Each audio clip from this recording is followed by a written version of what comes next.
the second running back in the consensus rankings. I've actually seen a couple of people elevate him for some reason ahead of Genty.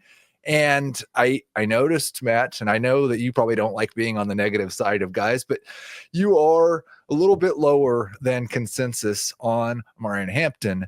And so I guess the first question has to be, why? Yeah, well, because he doesn't hold on the ball as well as the other guys who are ahead of him, and it's at a range that's a little bit closer to danger based on the statistical work and analytical work that I do tracking players. Because one of the things that I put out last year over Football Guys is that after looking at 6 years worth of backs, and I'm probably going to go on 20 years, but 6 years worth of backs in recent times. I looked at all the backs who scored above and below the certain threshold that I have for ball security rate, how many fumbles per carry, and if it's below a certain range, I have questions about whether they have the ability to ride the ride of the NFL and be reliable. And so the backs who fell below that range, only 10% of them, based on their college fumble rates, improved enough to really generate RB2 production or better. Only 10%. Wow. And then only 3% were top 10 caliber fantasy running backs at one point in their career. Just 1 out of 6 seasons they had to perform in one of those areas, and only 3% did who were below that threshold. Well, Omarion Hampton isn't below that threshold, but he's certainly closer to that threshold than you would like to see from a big back.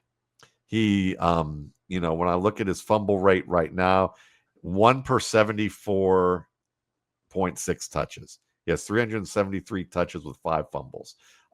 That's pretty low rate, 1 per 74. To me, if you're below like 1 per 60, that's the number. If you're fumbling, coughing up the ball every 60 touches, that's a problem. That happens every other game. That can happen every 2 to 3 games.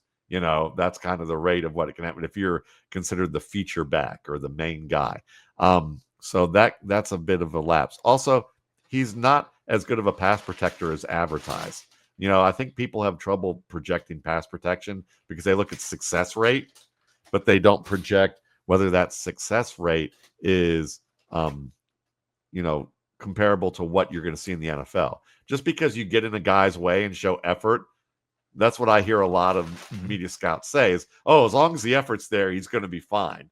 And I'm like, that's great. Donta Foreman had a great success rate, according to some services, but he dropped his head and telegraphed everything that he did.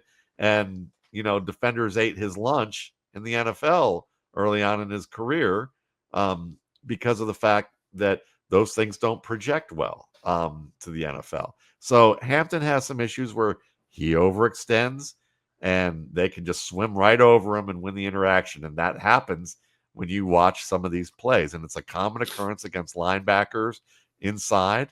And while he got better in 2024, he didn't eliminate that issue from his game. It still happened too often. He gets jostled around a little bit too easily where, he can rush his process and he's off balance when he hits. And because of that, defenders get the second opportunity to dictate terms. And so if your pass protection isn't strong, your ball carrying isn't great, those are two things that really just separate him from the other guys. He's still got a grade that says to me, he can contribute right now and he can, and probably even start for you if you need him to. But these are the things you're going to have to watch out for. And that lowers his grade a little bit. And if I was really nitpicking, the final thing I'd say is maybe I think I have a realistic version of who he is, which is kind of a plus version of Tyler Algier. A guy who could start and probably will start and be a really good B back to an A back, B back backfield. Think of like David Montgomery. He could give you David Montgomery type of work. Nobody's going to sneeze at that and say that's bad in Detroit's offense. At the same time, though, I think people are overselling him because they see the size and they see the top end speed. What they're not considering is that his acceleration his 20 shuttle, which matches what I saw on tape, and maybe even slightly better than what I saw on tape, is actually high-end committee level work rather than starter or so he has more trouble getting to that top speed than what people understand. It's like, sure, you run a 4.40, that's great. But if you can't get past the linebackers because your acceleration needs a big runway for that to happen, then you're never going to get to show off that speed nearly as much as people expect. So it's not horrible. His acceleration isn't horrible, but I see him as more of that singles and doubles hitter than a home run hitter who's big. Think Latavius Murray. Think how Latavius Murray came in and people were all excited. He's big, he's strong, he's got that high end speed, but he never really seemed to break away all that often.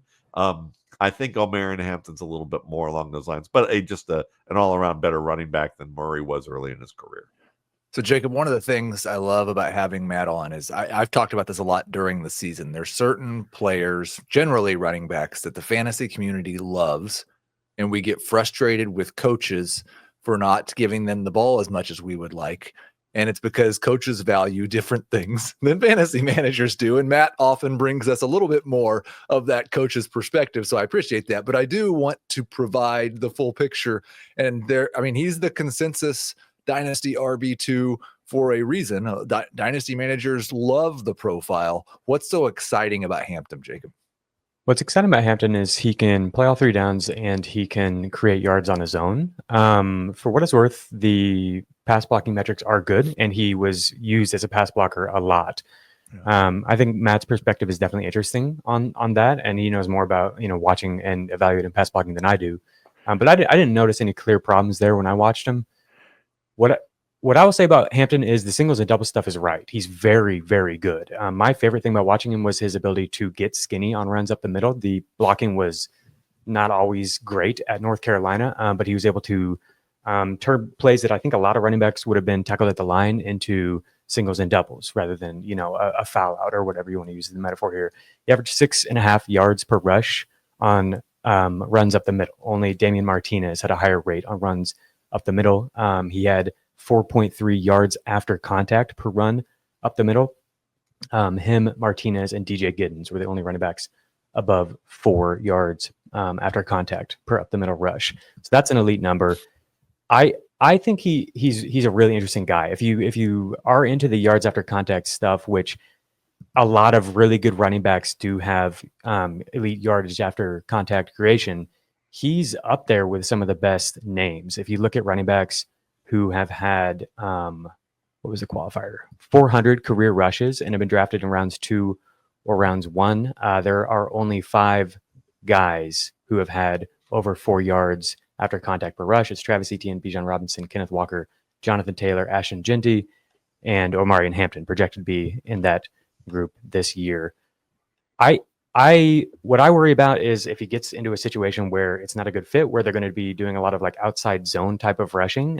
His numbers did fall off there. So like the Pittsburgh Steelers are a team that he's linked to sometimes, that he could go in round 1 to Pittsburgh.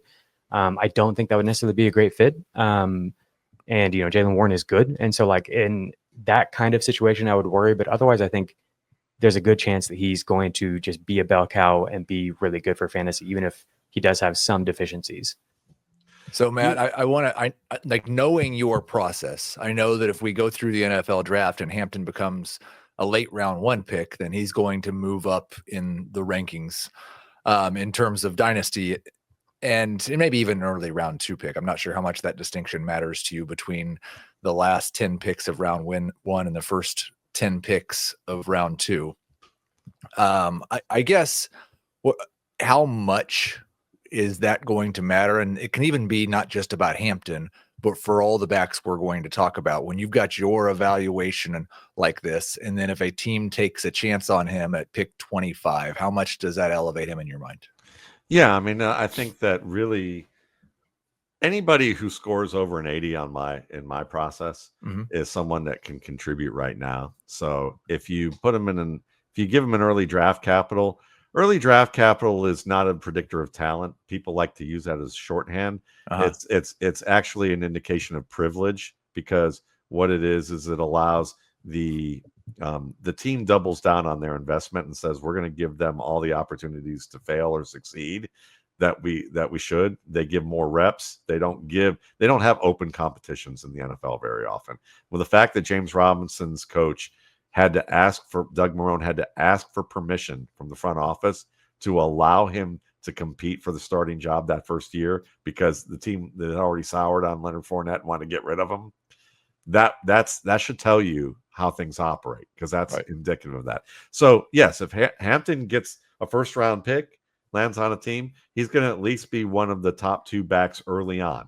And if he screws up as a fumbler or with his pass pro and has some issues, maybe they'll cut back some of those touches, just like with Tank Bigsby, where he couldn't hold on to a ball and he looked great in camp, but then some of the things that he doesn't do well didn't work out. But I'd say that I think that Hampton's a better runner than Tank Bigsby is, and he will probably succeed, and I would give him a higher grade. I like the after contact metrics that Jacob brought up, and I think that one of the things that I like to do in the RSP is I track my own, because I find that, when I looked at, like, back in the day, Saquon Barkley had a high after contact average per yardage, but when you watched his games, you'd say Barkley was a great back and had the power, but it's inflated. When someone slaps you on a thigh pad because you're speedy and it counts as 75 yards after contact on that run, that's different than Nick Chubb getting hammered by a linebacker through an A gap, runs through him and gets 7 yards with 2 guys wrapping him up. Which one has more gravity to display power? So I break it down by like reaches, wraps, and hits, and I count how many of them are done based on how many times he was hit by a player, not by touch, but how many opportunities someone squared off with them, and then look at the percentages. And then I do that with tackles eluded as well. Now, Hampton shows up pretty well in a lot of these. Like, with wraps, he's among the top, looks like the top 15, broke about 4% of wraps against defensive linemen, which is pretty good. Doesn't sound like a high rate, but that's pretty good against 300-pound dudes. And then I look at it, I separate it by linebacker, and I separate it by defensive back.